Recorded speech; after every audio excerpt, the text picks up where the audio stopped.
balita? Botohan na naman ah. Nakaboto ka na ba? Siyempre, nakaboto na ako. Tama at totoo. Nalaman ko kung sino, paano at ano. Nabulag sa pangako na kesyo ganito. Bakit ka ba ganyan kung sino-sino binoboto? Di mo ba naiisip? Marami naghihirap ha? Ulit-ulit ang tanong ng mga tao.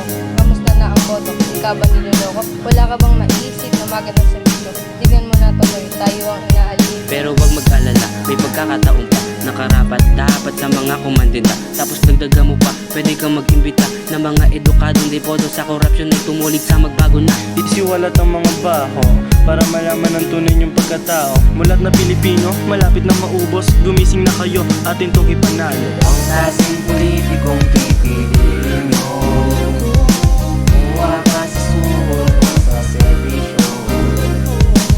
Ang dapat na gawin, dapat tayo ay magising. Sa naging bilita na papansin na kurakot na walang natin. Putahin na, putahin na, putahin na, putahin na. Kasi ganap plataforma ang inihanda. Mga nakaupo sila ay tumingala.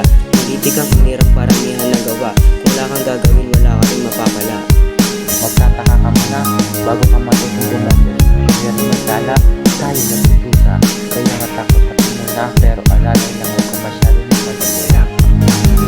Ang klaseng politikong pipiliin mo, kuha ka sa suhol o sa servisyo.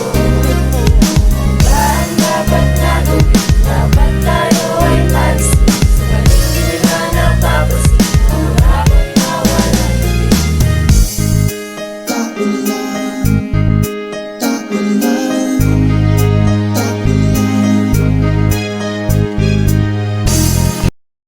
Gumising na kayo, atin tong ipanalo. Ang klaseng